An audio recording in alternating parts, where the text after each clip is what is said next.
Good morning, everyone. My name is Dirk Sorensen. I'm an executive director for the NPD group. I am going to be standing in for Julia Day. I know many of you come here every year to listen to Julia and Matt present. I will be talking a little bit about Julia's whereabouts in the presentation.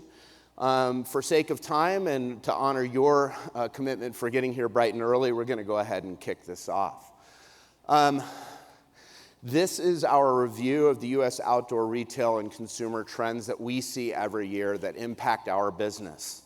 But before I really start to present and talk with you about what we're seeing, I want to invite you all to think about what you want to take out of this presentation. So for years, I've presented across the industry, and for years, I've sat in this audience with you. And I've often thought about what is it that I want to take away from a presentation? How do I act based on the information that we glean? So I want you all to take about 5 or 10 seconds and think about maybe 1 or 2 actions that you might take as a consequence of listening to what we present today. So let's go ahead and dive in, and let me tell you what my intention is in presenting to you. First, I want us to be smarter and wiser about the environment that we're in, and how do we take actions to engage our consumers. We're in an increasingly challenging retail environment, and I think it's really incumbent upon all of us to think about how do we have strategies and tactics that are a lot smarter and wiser than we've ever had to execute before. So a little bit about the NPD group. We are a market research firm with expertise in the consumer durable space, with expertise in 20-plus industries. What's exciting about what we do is we glean this information in 3 really powerful ways. Number 1, we collect information from over 600,000 retail locations, so we're aggregating point-of-sale information. So from that information, we know the exact brand and item level performance for countless categories. Secondly, we collect millions of receipts directly from consumers. Why is this important? Because we know what the consumer path and journey is. We know how old those consumers are. We know their income levels. We know their education levels. We know what they bought yesterday and what that leads to for them to buy the next day. These are powerful insights that we can glean now that we didn't have that capability 3 to 5 years ago. We're now bringing that to the market. And then finally, we field over 8 million consumer surveys annually, asking consumers what their intentions are, what their underlying beliefs are, and how that contributes to their behaviors at retail. So let's go ahead and dive in a little bit further. So as background, these are the industries that we track, everything from apparel and footwear to home improvement, retail and e-commerce views of that data, sports equipment, toys, video games, you name it. So we really have this ability to see what consumers are doing in a broad way. So NPD Sports POS retail tracking, this is the information that we're gleaning directly from retailers, spans the gambit across apparel, footwear, equipment, and accessories in the sports equipment marketplace, ranging from athletics and team sports like baseball, basketball, tennis, and golf. In our run and fitness categories, we have a home fitness equipment view, as well as understanding running apparel and footwear. Within cycling, we're tracking everything from bicycles to parts, accessories, helmets, shoes, and gloves. In outdoor, the reason that we're all really here is to think a lot about the hiking, camping, climbing activity space, what people are buying to support those behaviors. Within snow, we have a full and comprehensive tracking solution, looking at everything from alpine ski to snowboard to backcountry equipment and so forth. And then finally, just this year, we launched a fishing tracking service. So now we can provide you very direct insights on what's happening in the rods and reels, marine electronic spaces. So I'm going to hand this over in a moment to Matt Powell, but I'm not just going to dive into this.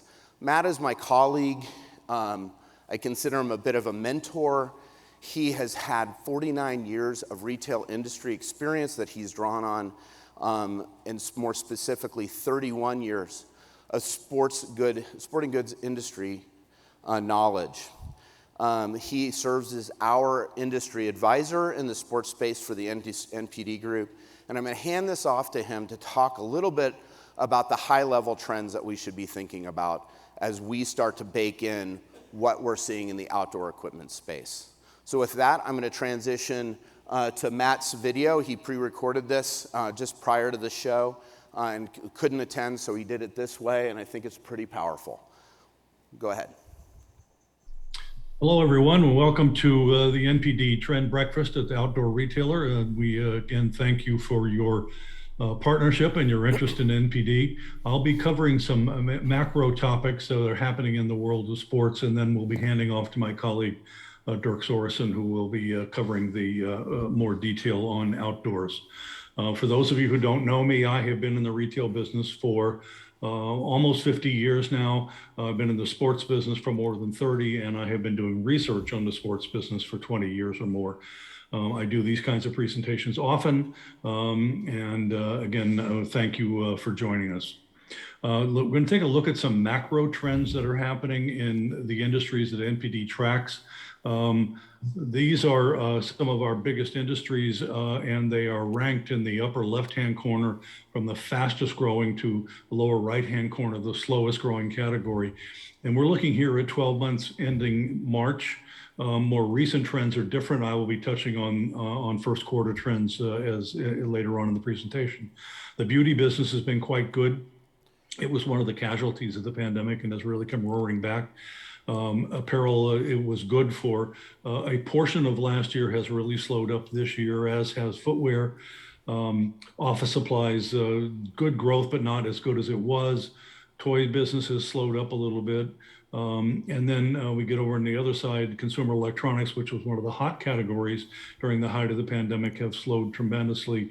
And video games, the same, with supply chain issues really holding them back. These are some of the top growing categories, and it'll be difficult to see this on the screen, but I'll walk you through it. The navy blue bars here are all apparel. The light, medium blue bars are footwear, and the green bars are beauty. So you can see those categories are all doing quite well. And these are some of the worst performing categories. And you can see that the lighter color of the teal, I guess I'll call it, is cycling, and that business has been down. Sports equipment has also been quite soft during the recent months. We have definitely seen a surge in online shopping during the pandemic. We saw that in athletic sport footwear, the business was 37% online in year-to-date in 21. We've slipped back a little bit in 22, but still well above the 20 levels. And we've seen a similar pattern in active apparel. Looking quickly at athletic footwear, sales down 8%, average selling prices up 3%, and this is a major reversal from what we saw last year. If you recall, last year we were up about 20% in athletic footwear, with average selling prices up about 15%. We think the big delta here is the lack of stimulus money this year as compared to a year ago.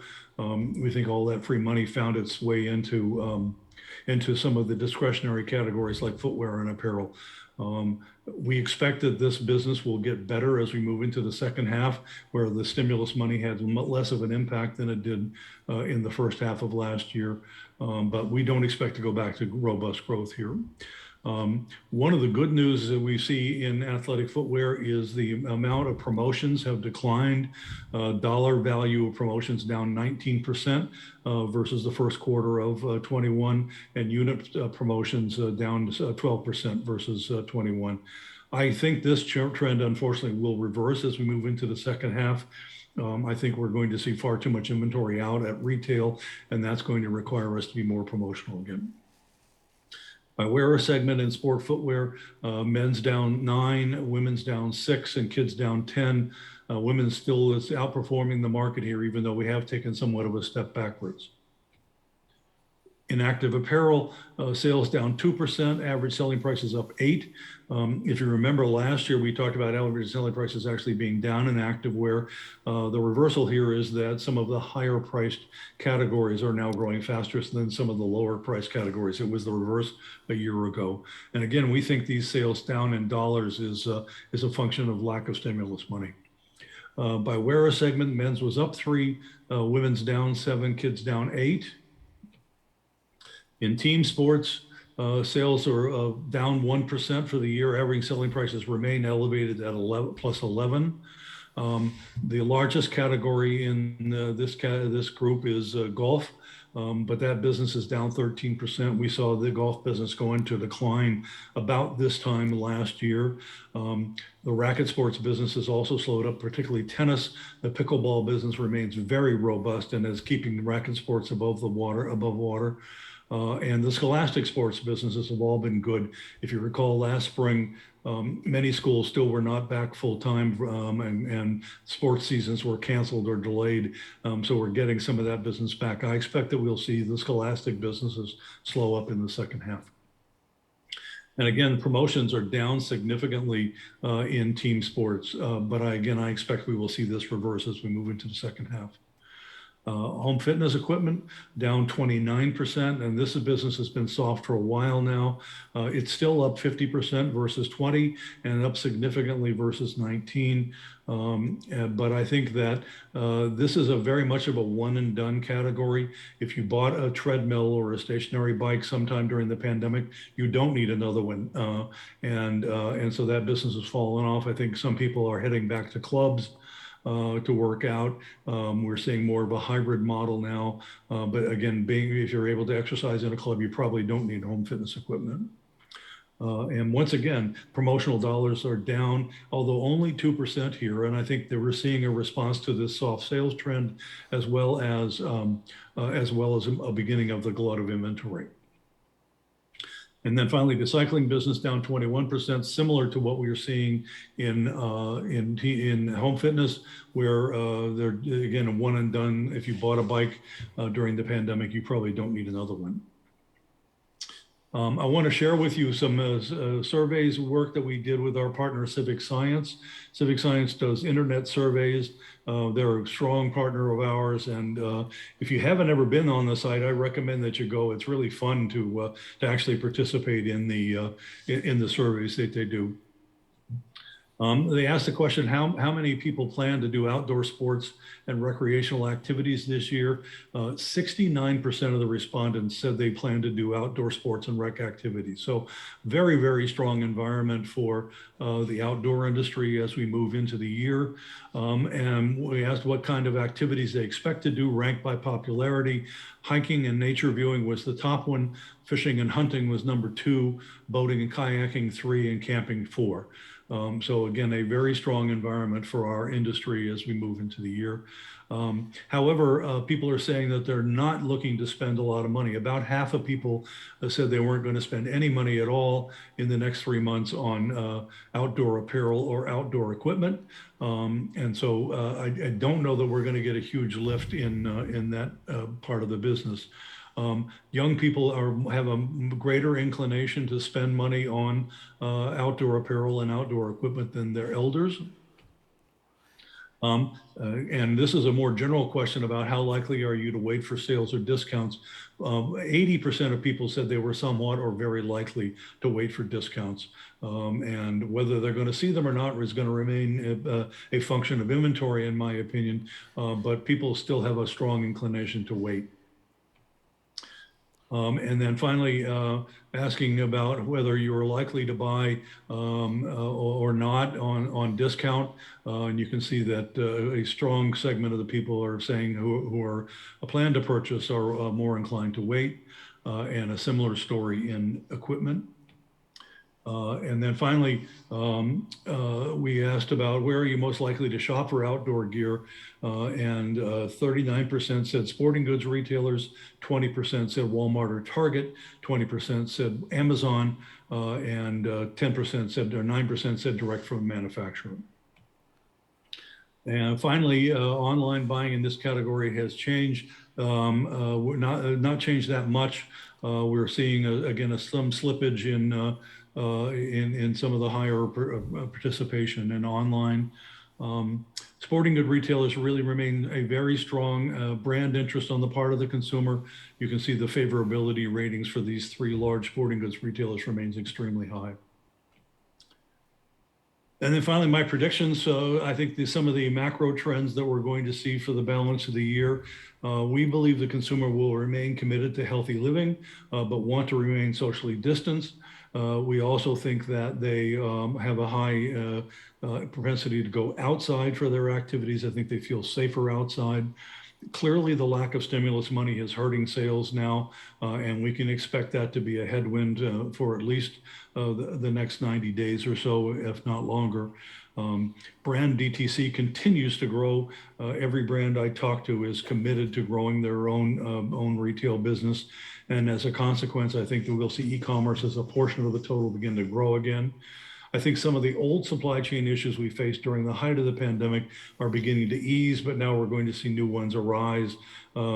It's important to remember for the last decade or so, we've had supply chain issues virtually every year of some kind. And I don't think that we're going to see that change anytime soon. And then finally, as I said earlier, I think the industry is going to have too much supply, which will result in more markdowns and promotions. And I think some other important things to remember, much of the surge we're seeing in participation in outdoor and all of the other sports activities are coming from beginners and novices. These are not elites. And the industry, I think, is still far too focused on the elite consumer. All of the categories that we track are well above 2019 levels, so that's good news. We have reset to a new higher standard, even though the current trends are pretty choppy. I think the home fitness business is going to continue to see slow growth. As I mentioned, the scholastic businesses are going to have a good first half, but not so good second half. I think golf and tennis revert to pre-pandemic levels. Outdoors will continue to be a bright spot for the industry, but it's going to be focused more on backyard activities rather than true endurance outdoor activities. And we again need to rejigger our assortments around that. And finally, I think we're going to see industry consolidation continue. There will be new competitors coming into the space, and that's going to make things choppy as well. So thank you very much. And now I'm going to hand it off to Dirk, who is there in person. Thanks again.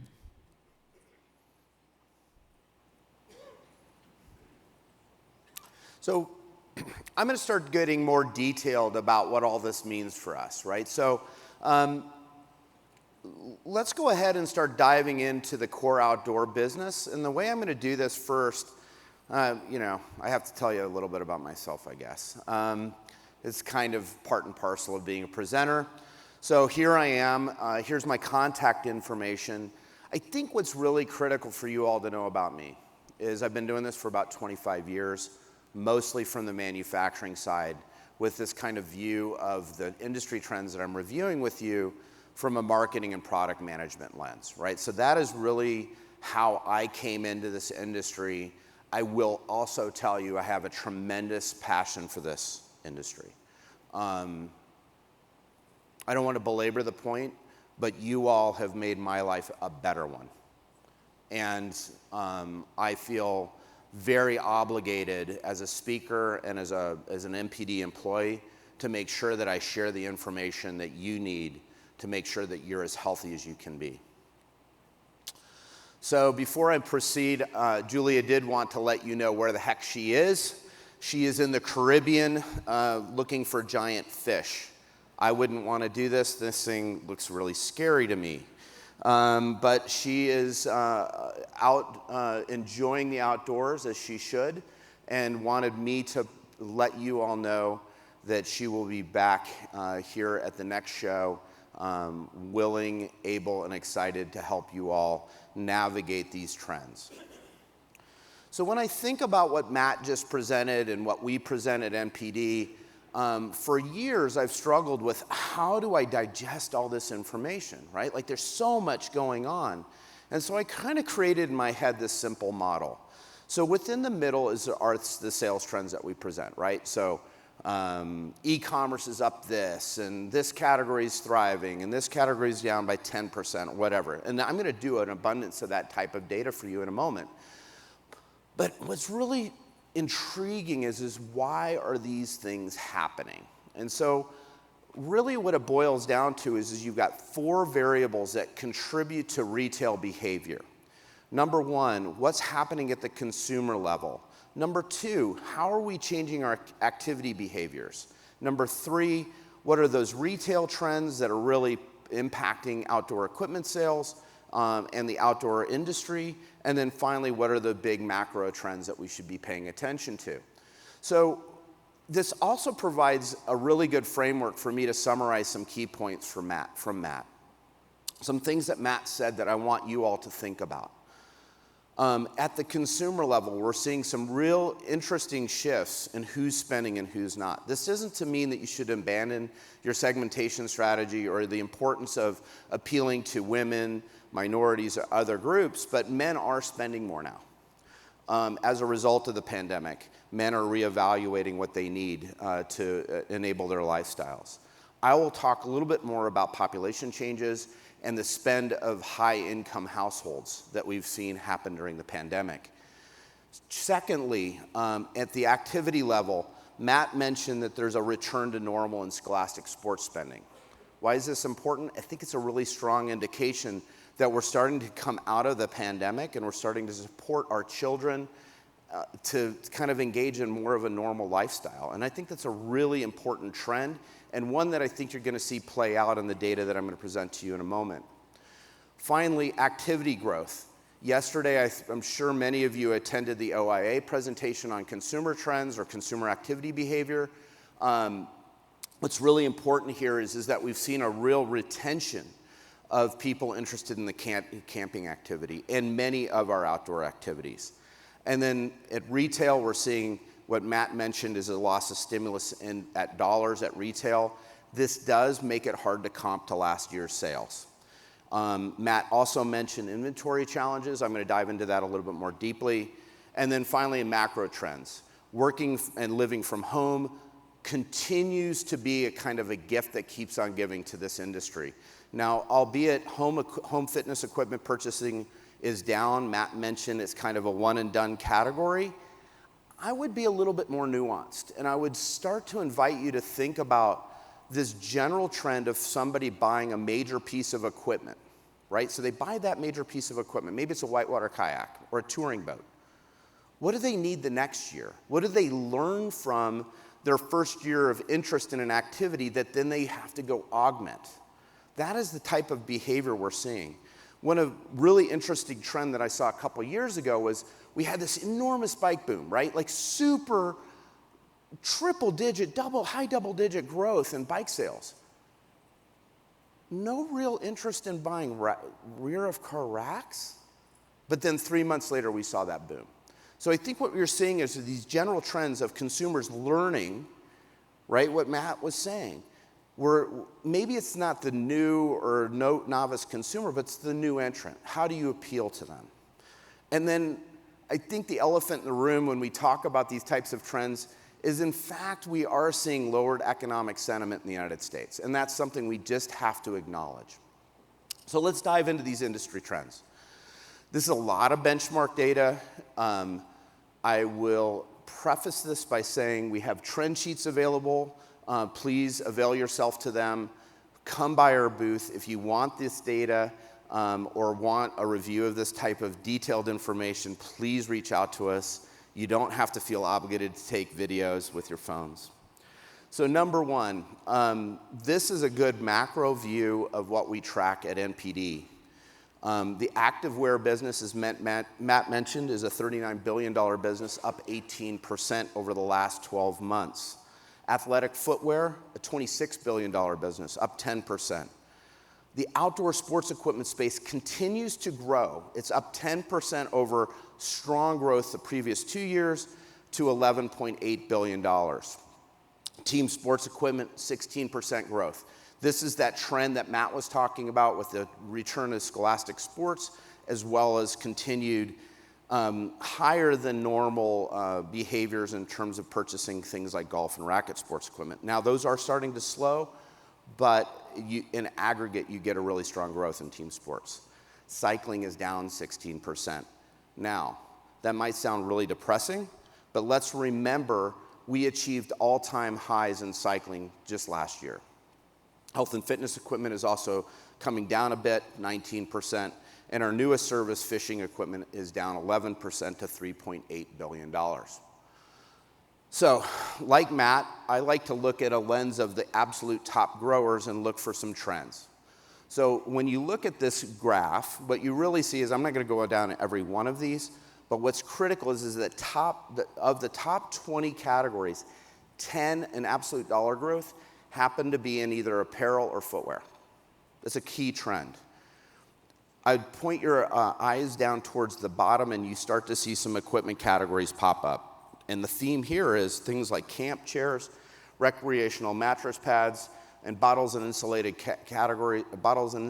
containers have all experienced very strong growth in the last year. What do they all have in common? They're all outdoor living categories, right? They're all categories in which consumers are looking to enable their lifestyle and bring the comforts of the outside or indoors outside. What's declining? Really, many of the categories that experienced all-time high growth over the last 2 years are just not comping as well, right? So we're seeing pretty big declines in mountain bikes, children's bikes, stationary bikes, and so forth.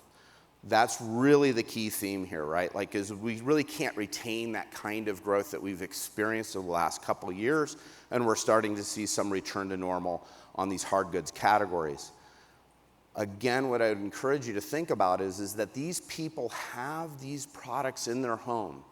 How, as retailers and manufacturers, do we find a way to increase or augment that activity and make it better? What are those add-on sales that make people really love that bike again and get it out on the road? Or what do we have to do in order for somebody to, embrace maybe, we're going to talk a little bit more about the kayaking activity. What do we have to do here to make sure people return to the water each and every year? Because that's an annuity business, right? If we look at this business as one and done, it's really, really challenging. So for every time I say really, really, by the way, I owe John Graff $2. So I apologize for that. It's a verbal tick. So let's start to slice and dice our outdoor industry a little bit more with this data. So specialty channel performance, these are the mom and pop shops that we know and love that do quite well and really delivering that experience to the consumer. We're really seeing some shifts here. Number one, the IBD, not surprisingly, these are independent bicycle dealers, is down 12%. Outdoor specialty, up 12%. And snow specialty ended this season up 11%. A different view on this data is to say, what does that core industry retail business look like? So this is the outdoor equipment that is sold, and apparel and footwear, that are sold at large format sporting goods retailers, as well as specialty retail. It's a $28.3 billion business. Keep that number in mind. Park that number. It's a profound number, and I'll show you why in a few minutes.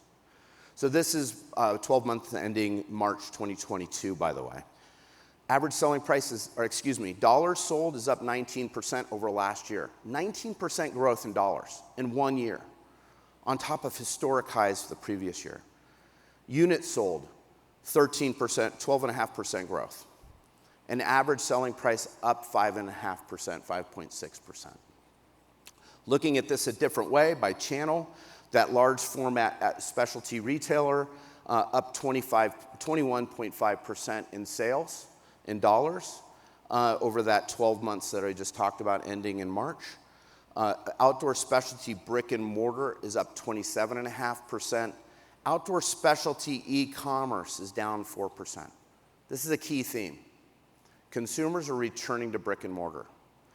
Now, another view or lens on specialty performance as opposed to that large format specialty retailer is to look at the combined performance of outdoor specialty brick and mortar and outdoor specialty e-commerce, right? So that e-commerce arm of specialty retailers, when you combine their dollars sold with brick and mortar, you see a combined sales growth of 12%. Similarly, snow channel performance, you see the same trends that we saw in outdoor equipment and outdoor sports performance. Snow chain up 14%, with brick and mortar outperforming the chain, up 17%, and snow specialty e-commerce down 3%. When you combine those sales of specialty brick and mortar and specialty e-commerce, you come up with a combined sales growth of 11%. Key takeaway here, consumers are returning to brick and mortar. And I think what you're seeing are categories thrive as a result of that. Categories like boots, shoes, boot fitting, things that really require technical service are doing quite well as consumers return to brick and mortar. So taking that same $28.3 billion and slicing it a different way, right? Like triangulating a news story. Now let's look at the big categories. Apparel is up 21% in 1 year. That's 56% of the volume of that 28%, or $15.9 billion.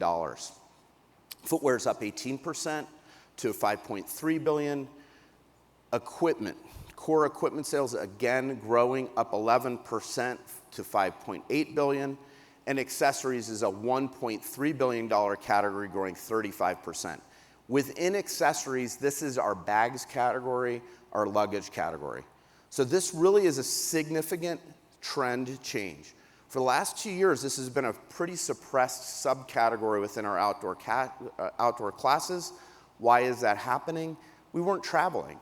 Now that we're traveling, returning to school and returning to work, demand has returned for those categories. So today's outdoor lifestyle, when we take that lens and we really think about what are those underlying drivers, what are the things that are creating interest in those categories? Within apparel, we've seen a substantive shift of the consumer to lifestyle clothing. They're looking for comfort apparel, performance apparel that takes them from their home office, out their front door, to the gym. It's a variable use. People want one wardrobe now. They do not want 2 or 3 wardrobes. As an N of 1, this is as dressy as I get now. That's pretty exciting stuff. Like, I love that my suits, I actually have suits. It's kind of scary, but they're in my guest room collecting dust. That is kind of an indication of where our apparel categories are going. It is a key leverage point for this entire industry. As retailers in the outdoor space, you are go-to retailers.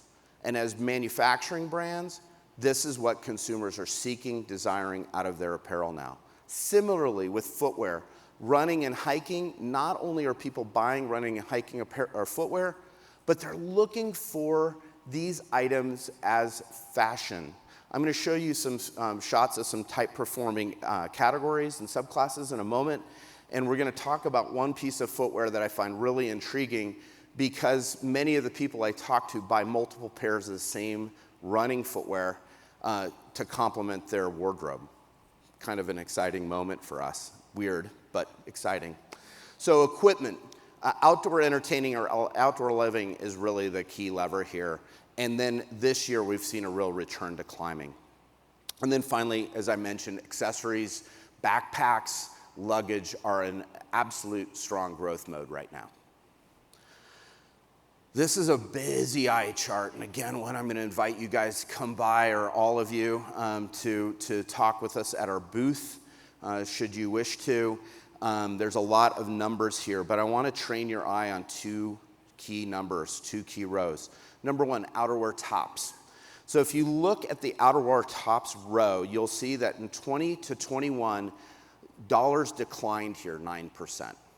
And now we're in a really strong rebound where dollars are increased almost 13%. Why is this happening? For the last 2 years, coming into 21, 22, every time we got into the winter season or the return to school season, we had a COVID outbreak. And so it really dulled the interest of this category, right? Like we're kind of like, oh man, I'm gonna hang out at home again. I guess I don't need a nice jacket. So that was kind of what was happening. We're relieved of that, and now consumers are coming back to that category. With bottles and insulated containers, right down at the bottom, this is a really interesting trend. Again, in 20 to 21, we saw a reduction of volume in the outdoor industry space that we're talking about of 8.3%. It is now in robust growth, up almost 31% or 30%. Why is this happening? Again, we're going back to school, we're going back to work. There's demand reasons for it. And interestingly, average selling prices only increased 1% here. So let's dive into the accessories market a little bit and equipment market. I'm not going to go into this whole chart. This one scares me too. This is a special from Julia. She wanted me to present it. And frankly, she does it far better than I do. But I do want to train your eyes on a few key themes. Kayaks are down 9% this year. Water sports PFDs are also down 3%. Backpacking tents are down 14%. And we're going to dive into each of these categories a little bit more deeply, but I again encourage you to reach out to us and work with us on this type of tabular data. So another view, a little bit more user-friendly, so to speak, for all of you and me, is looking at that same data this way. So here are these top-selling subcategories with some imagery to help us understand what we're talking about here. When we talk about that bottles and insulated container category, again, up 30% with an average selling price increase of 1%. Camp chairs, a good complementary story here. It's up 44% in dollars with an average selling price increase of 12%. How many of you have bought a new camp chair in the last 12 months? About 4 of us? Okay. Really what's exciting about this category is a lot of technical innovations actually coming into it, right? So the designers of camp chairs are really starting to address the needs of consumers that are in the outdoors. Consumers don't want to sit in that old school camp chair. They want something a little bit more comfortable with maybe some added benefits like a rocking chair or recliner. So we're really seeing a lot of growth based on innovation there. Hard-sided coolers up 10%, optics up 7%, sleeping bags starting to grow again, up 2%, and the soft-sided cooler category up 25%. In the case of both bottles and insulated containers and soft-sided coolers, I think what you're seeing is some real interest in those categories based on our return to work and return to school. With top selling, some other top categories to talk about. Knives are up 10%. Campfire equipment up 63%. With average selling prices up 59%. Again, a category that is being reinvented through new features and benefits being delivered to the consumer. We're not talking about kind of a staid campfire category now. We're talking about a lot of innovation that is creating growth and demand in that category. Top of car up 24%. First aid and body care up 40%. When we think about this category, I'm actually really excited to talk about this one. One of the key takeaways that I see when I look at this category is that retailers in the outdoor space are learning some best practices from mass retail. They're understanding the power of their cash wrap, and they're merchandising directly on that cash wrap. So as manufacturers and retailers, you need to start thinking about the power of that real estate. The number one items being sold here happen to be the sunscreen category. It's disposable and it's quick to buy. It's a great add-on. And then finally, hitch racks, up 12%. Again, a category with a lot of innovation and a lot of kind of latent demand, right? People bought a lot of bicycles, and now they're scratching their heads saying, how do I get to the trailhead? It's kind of stinks to try to jam that thing in my backseat of my car. So again, think about that user profile, that user activity, and that user journey when they're exploring new activities. I've mentioned that bags, luggage, and backpacks are doing quite well. Julia would say they're on fire. I tend to be a little more understated. Nonetheless, if there were ever a category where I saw 35% growth, I would say that's close to on fire. I'll let you read these, but backpacks, a big category here, up 35% on really kind of muted average selling price growth. So let me key in on some key activities or key thoughts here. Outdoor entertaining really is this giant opportunity for us. So we in the outdoor industry contribute to outdoor entertaining through some of these subclasses. Like we sell camp chairs, we sell sunglasses, portable beverage ware, and hard-sided coolers. But if you think about a retailer, we often will see retailers merchandise things like pellet grills and disposable plates in a completely different location on their floor than they do these other items. In fact, what the consumer is doing is buying a unified activity, and my encouragement when you think about this category is to think about how do you tell a unified story, how do you market, manufacture products that enable that unified activity. Another story that I mentioned earlier, or element of growth that we're seeing in the business right now, has to do with climbing. Over the last couple of years, it's been really, really subtle. It's been a challenged business for all of you that are in the climbing space, in part because climbing gyms have been closed. Now that they're reopening, you can actually see the influence of that climbing gym reopening on the trends that we see here. So climbing shoes, up 79% over last year. But look towards the bottom. Crash pads and climbing holds are both down. Why is that? Climbers are freeing themselves of their basements and their garages. They're returning to the outdoors, and they're returning to their climbing gyms. So again, that shift in activity and that shift of wear opens up tremendous opportunities for us that love the climbing activity. This category is up 29% in aggregate to $182 million. Again, we're talking about what's sold just in the core outdoor channels. Paddling has not comped to COVID highs that we experienced last year and the prior year. It's down slightly 4% to $898 million. There is a story here, and I'm going to tell it. I think a couple of you know that I kind of like kayaking a little bit. It's a thing for me. So I look at this data kind of intensely. Recreational kayaks are down 10%. Meanwhile, stand-up paddle boards are up 14%. Does it mean that people like stand-up paddling more than recreational kayaking? Or does it mean that innovation has hit the stand-up paddling market in a more profound way than we've yet seen in recreational paddling, like recreational kayaks? In fact, what we've seen is a real revolution over the last 5 to 7 years in stand-up paddle boards. They're easier to transport because we've moved away from hard tops to soft-sided or inflatable stand-up paddle boards. So I'd encourage you to think about these activities and what kinds of innovations can we bring to every category to make them easier to approach for that novice or newer paddler. Whitewater kayaks are up 48%. This is going to be, I hope, my only kind of source of skepticism.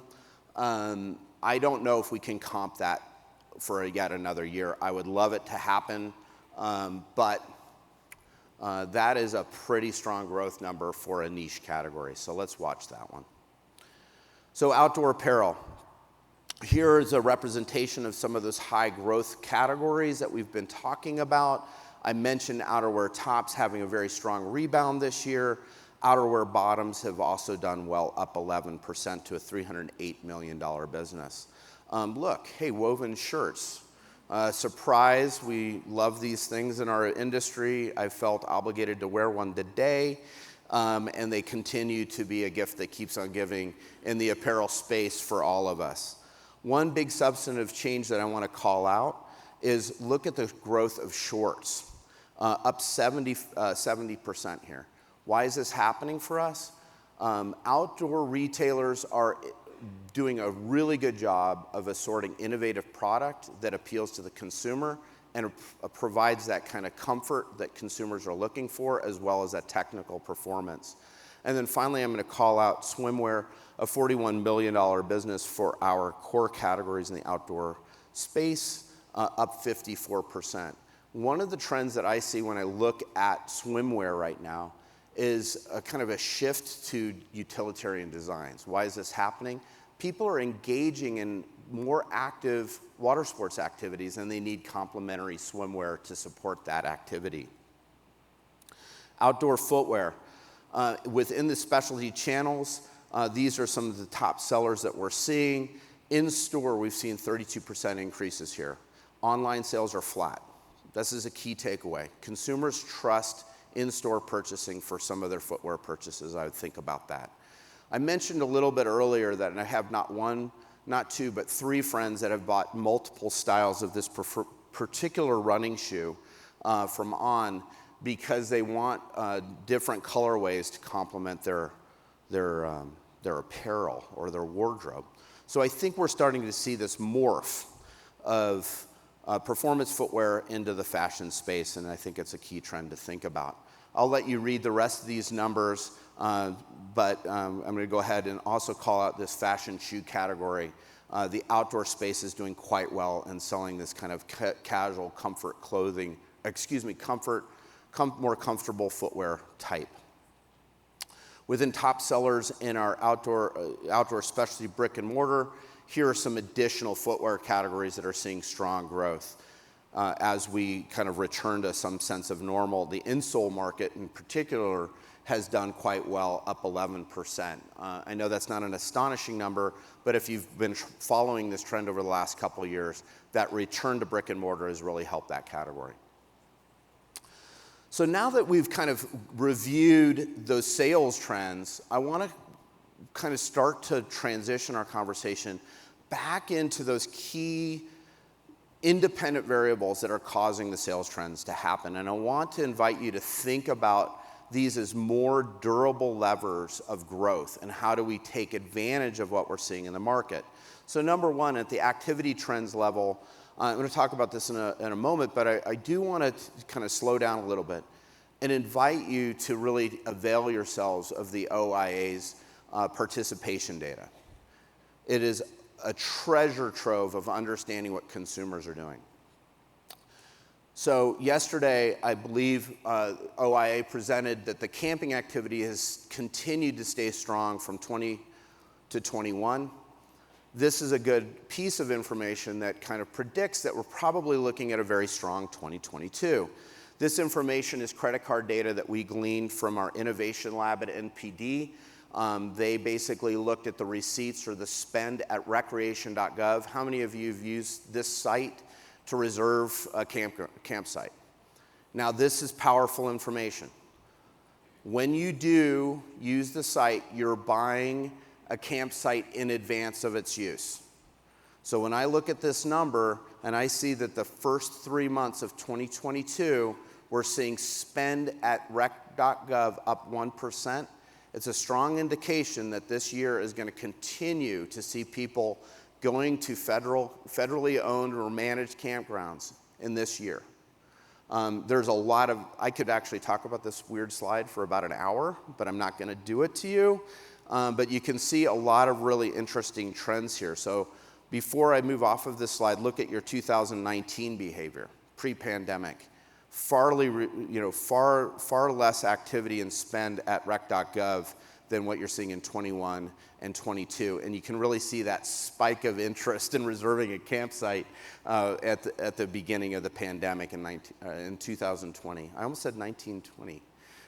That really dates me. So a complement to what Matt was presenting in terms of consumer behavior and interest and activity is this slide. So Matt presented some survey data that was done in April. This was actually done in May at the request of NPD through Civic Science. And it's a busy chart, again, something that we're more than willing to dive deeply into with you all at a later time. But what we asked is where do you want to participate? What kinds of participation do you want to do this summer? And this is the result of that by age group. One of the big key takeaways is that 18 to 24-year-old group really has a strong interest in the car camping activity, right?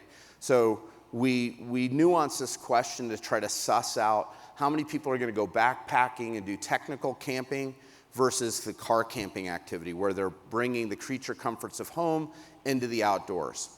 And it's this group, the 18 to 24-year-olds, that are expressing the most interest in getting the creature comforts of home into the outdoors and still enjoy the outdoors. So it's a really big moment of opportunity to marry that outdoor living category to the camping category. So in terms of the evolving sports participant and consumer, I mentioned some key tidbits that Matt left for us to consider, but I want to give you two more. So number one, we're really seeing some dramatic shifts in the United States population. Again, this is a slide that I tend to prattle on about a lot. I'm not going to do it to you again for sake of time and respect for your brain. But the key takeaway here is that millennials are entering a life stage, a very large age cohort, are entering a life stage where they're having to reconsider so much of their activity, right? So the average age for getting married in the United States right now is 28. The average age to buy your first home is 32. Millennials are now aged between 28 and 44 years of age. They're having kids, they're buying homes, they're moving to suburbs, they're doing all of this. They're in a life stage where they're having to reevaluate all their past behaviors. This is the perfect moment. It doesn't matter what you're marketing or designing for, this is the perfect moment to introduce a new activity. This is the perfect moment for us as an industry to grab the attention of a very large age cohort that are having to re-examine their lifestyles. They're trying to figure out, how do you enjoy your life while raising small children and paying for a mortgage that they've never paid for before, right? Think about what the value proposition for camping is when you're trying to solve that problem. That's why this is so powerful to think about. Demographics, you all should be looking at them obsessively as you try to navigate your retail strategy and your merchandising strategy. Boomers, we talk a lot about them. I think here what you need to think about is how do you embrace creating adaptability in the products that we provide to get people in the outdoors. I'm somewhere in the middle here where it's all declining. We always talk about Gen X. I'm one. We're weirdos and we're a very small age cohort. I wouldn't be designing for us. We have a lot of odd behaviors, or at least I do. Another really key trend here is surprising. I found this really surprising. The key industry advisor that Matt and I both work with, his name is Don Unser, presented this to me about a year ago, and I found this profound.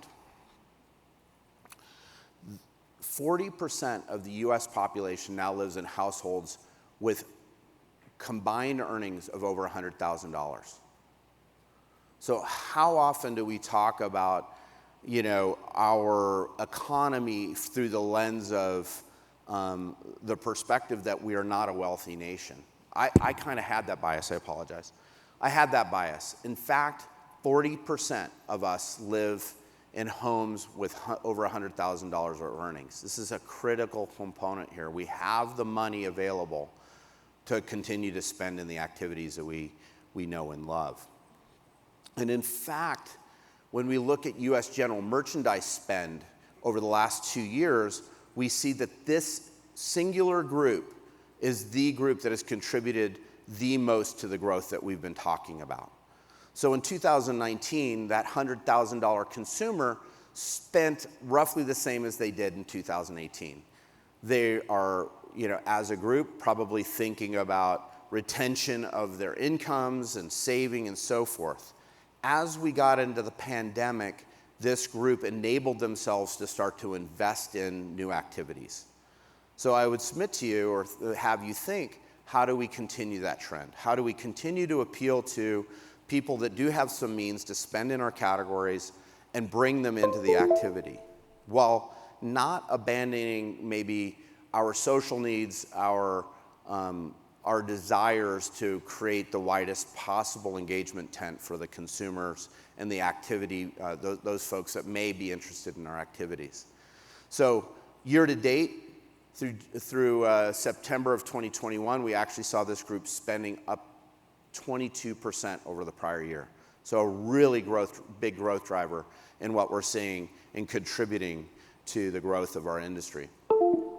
So when we think about some key retail trends, This is the one that I am going to freely admit it can be a little bit depressing, and if you were to put Matt Powell and I together in a room, we would probably talk about this at length. Sports equipment over on the far right has experienced the greatest average selling price increases across all of the industries that we track. Let that set in.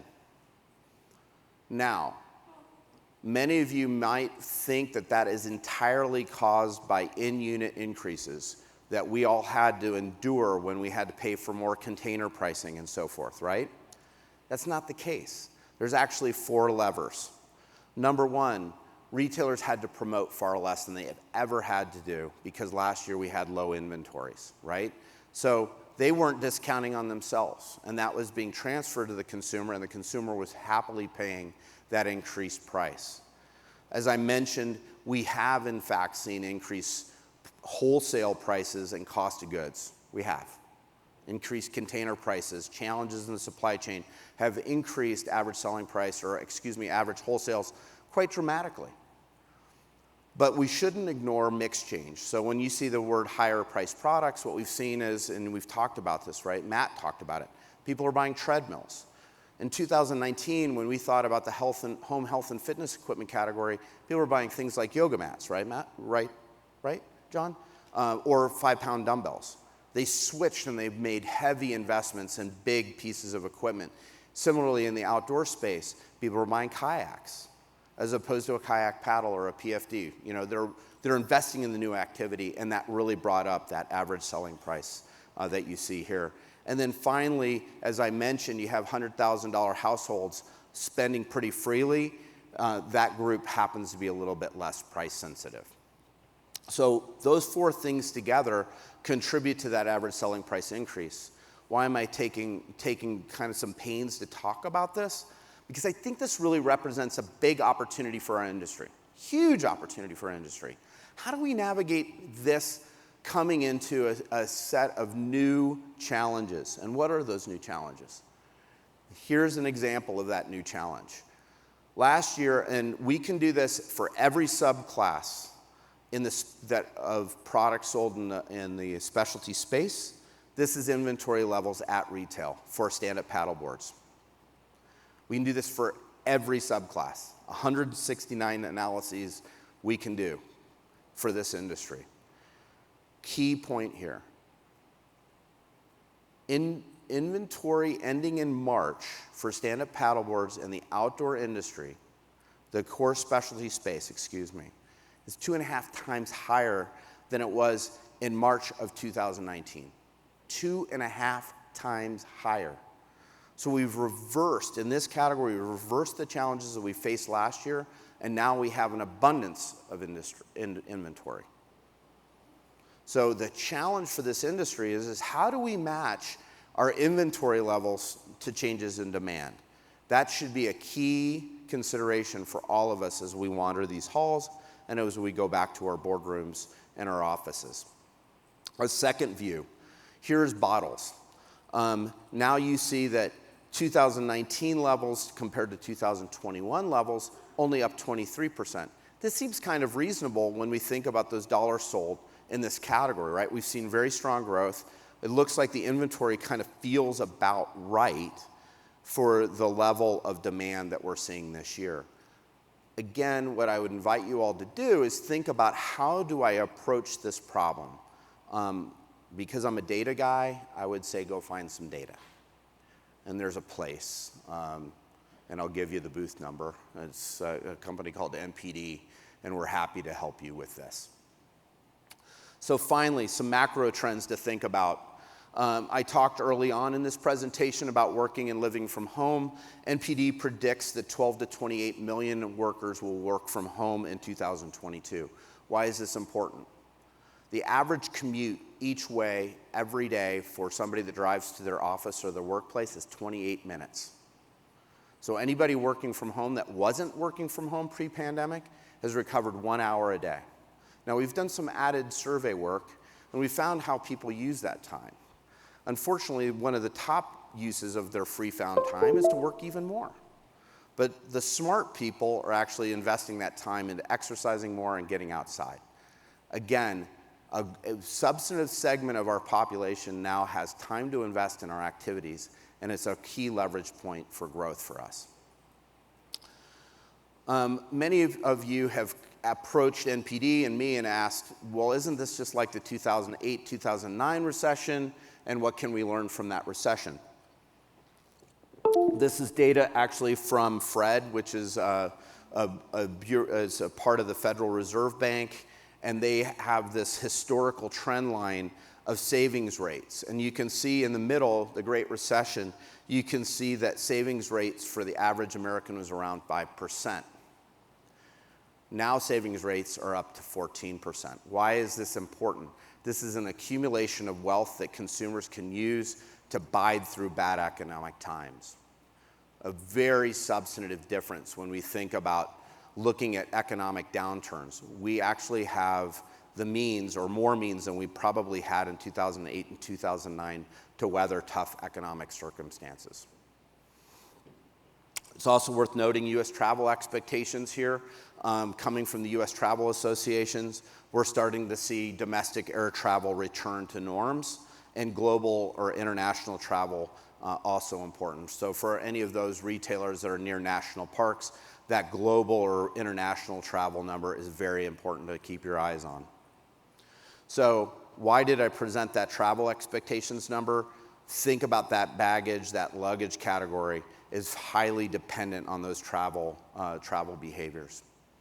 So let's dive into some takeaways and let you guys go get set up for a great show today. So some remarkable data points. Again, I think Julia does this really well. I'm going to try to do as well as she does. Which industry do you believe grew by another $1 billion this year? What is the second largest bicycle category in the bike specialty division? How many outdoor segments have we seen decline this year compared to previous years? And what are those categories that you believe had the top growth percentage? So some takeaways here. This is our outdoor marketplace. Again, that core outdoor industry that we talked about. In 2020, it was a $21.5 billion business. In 2022, it's $28.3 billion. That's remarkable. It's a $6.8 billion growth in 2 years. That's like Jim Kelly's sitting in the back. He's kind of a math wizard, but I think that's like 30 some odd %. That's pretty crazy. When did you, as an audience, ever think you would come to an outdoor retailer and have a discussion about an industry that's grown this profoundly in 2 years? Let that sink in. We are in really good times, but let's not waste the opportunity. We have a lot of new consumers that are trying to figure out for them, they're tough problems. For us, it's like, yeah, it's easy. I know how to go camping. Use that lens that Matt's inviting you to take. How do you engage that newer consumer to get outdoors? In terms of e-bikes, it's the second largest category now, sold at bike specialty. Now this is really profound because I want you to think about what the number 1 and 2 categories used to be. Number 1 used to be mountain bikes, number 2 used to be road bikes. Road bikes have been eclipsed by e-bikes. That's pretty important to think about. And I believe when I started working worked with NPD as a client, and we started buying e-bike data because I worked for a cycling manufacturer, and this was 9 years ago. This category was $45 million. Every year this category grows. And I think the takeaway is, how do you make outdoor activities, cycling activities, more adaptable for the consumer? And e-bikes do just that. Remarkable data point number 3. We track 189 subclasses across the outdoor industry view that we use to pull this presentation together. Everything from apparel, footwear, equipment, paddle sports, climbing, and accessories. Of that 189, only 48 saw reductions from 21 to 22. So by and large, we're seeing growth across the entire industry in every subclass. And then finally, what are those top 10 growers and what can we learn from them? We've mentioned the suitcase and luggage trend and boom, based on this return to experience, but I'd also call out things like water sports and fins and paddles. Why is that growing now? Because typically people buy fins right before they go on vacation. So many of these trends that you're seeing where you're seeing very, very high growth, I owe you another $2, have to do with getting on vacation and supporting that vacation moment. And then I'd also call out many of these categories happen to also be in that outdoor living category like campfire equipment. So to summarize with 3 great images, I would think a lot about that hiking activity when we were beset by the pandemic and I started looking at a lot of data. I saw 3 common elements of category growth. So when I thought about a category and it enabled a consumer to do these 3 things, I knew it was going to grow. Number 1, it enabled social connection. Could you do it with a few friends? Could you trust those few friends not to give you COVID? If that happened, you were out doing it, right? So golf grew, hiking grew, cycling grew. Number 2, got you out the front door. And number 3, it gave you some sort of health benefit. In fact, hiking is that, right? And it's easy to approach. I believe that this is a category that will continue to see gains as we move forward in 2022 and 2023. Number 2, the importance of family and growing these categories is highly, highly underrated. If we think about consumer segmentation, we often do this by looking at who the purchaser is, but not who the cohort is. So many of us felt obligated to find and navigate the pandemic and now the post-pandemic with high gas prices, with kind of a North Star of what do we do to make sure our families are okay? What do we do to make sure our families feel normal? And so many of us flock to camping to do that, or water sports. And I think this is a trend that we can continue to lever. And then finally, what's really been astonishing for me is that the amount of interest in a range of activity, the amount of interest in everything from climbing to paddle sports to camping to trying it for the first time, I have never seen anything like this in the 25 years I've been in this industry. It is an exciting moment for all of us to be doing what we do and doing what we love. And I'll close by saying this lower right picture gives me joy. That's myself and my son. What a year. What a year to be able to take my kid out and get him out in the outdoors. And I think we all have to approach our business in some way as a steward of that moment, that engaging moment. Maybe not for our own, I hope for our own children, right? But for the people around us. And so in closing, I want you to all think about, and I'm going to, give a plug on how to find us here in a second, but in closing, I want you to think about what do we have to do to continue to engage our consumers that came to the outdoor industry as an escape from the pandemic? How do we continue those trends? So I'm going to remind you of the question I asked at the beginning of this presentation. What is your intention with this data?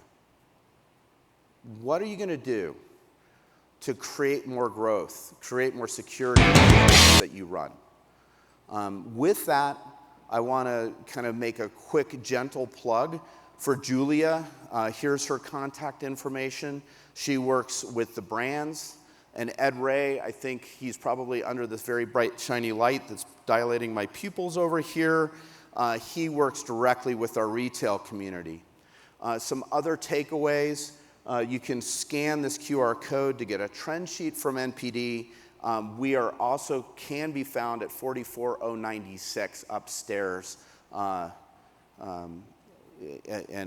during those show hours today. So with that, I really thank you. for indulging me as I spoke and took my first spin up on the dais in lieu of Julia being here. So I appreciate you all, and I hope you all have a great show.